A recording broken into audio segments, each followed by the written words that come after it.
अब तक तो हम सभी जान चुके हैं कि सुशांत सिंह राजपूत सुसाइड से नहीं गए थे बल्कि अननेचुरल डेथ थी, जिसके रीजंस अब तक सामने नहीं आए हैं और जस्टिस की डिमांड जो है वो लगातार चल रही है।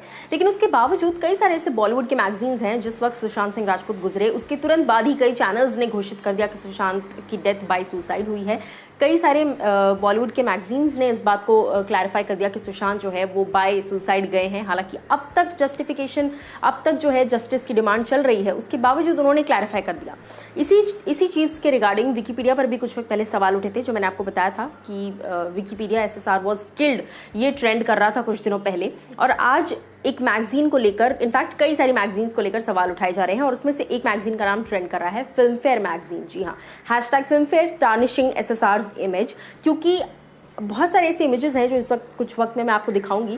वो सारी इमेजेस अगर आप गौर फरमाएं उन पर, तो हर तरह से एक सबकॉन्शियसली इन्वायरमेंट क्रिएट किया जा रहा है। ये दिखाया जा रहा है कि सुशांत ने अपने आप को मार दिया।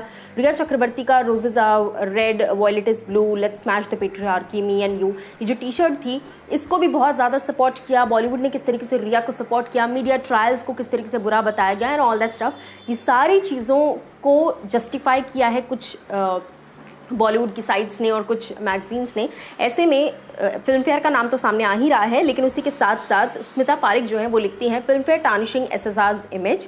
और सभी लोग कई सारे इमेजेस ऐसे पोस्ट कर रहे हैं, लिखते हैं Filmfare has been spreading lies about Sushant's death, trying to save Bollywood's sinking ship, misleading people with wrong information, fake suicide narrative is unacceptable।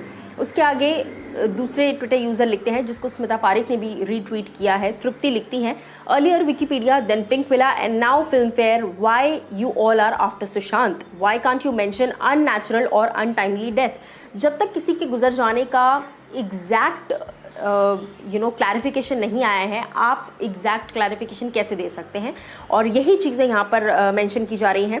Untimely death as the cause, it is still under investigation, I pity you all as you all don't believe in karma, Filmfare tarnishing SSR's image, ये सभी लोग लिख रहे हैं। और उसी के साथ साथ हर कोई जो है सवाल उठा रहा है फिल्म फेयर पर, हर कोई सवाल उठा रहा है इस बात पर कि कैसे हो सकता है पॉसिबल कि आपको सब पता है पहले से, ये सिर्फ और सिर्फ एक इमेज खराब करने वाली बात है सुशांत की जो आप कर रहे हैं। उसके आगे फिल्म फेयर का एक बहुत ही पुराना पोस्ट है जिसको शेयर किया गया है और उस पर लिखा है Sushant death is a case of suicide, murder completely ruled out, doctor Sudhir Gupta, AIIMS panel head. ये पब्लिश किसने किया है? फिल्म फेयर ने। आप कैसे इतना श्योरली कह सकते हैं? Again I would like to read, murder completely ruled out, जबकि आज तक 1 साल पूरा होने को आ रहा है, आज तक मर्डर का angle has not been completely ruled out. How can you completely ruled out? और इसी बात पर हर कोई जो है अपना अपना स्टांस दे रहा है। सलमान को बहुत ज़्यादा अगेन बॉयकॉट किया जा रहा है। जैसे जैसे ये डेट नज़दीक आ रही है 14 जून, माइंड यू, ये सब वापस वैसा ही होता चला जाएगा।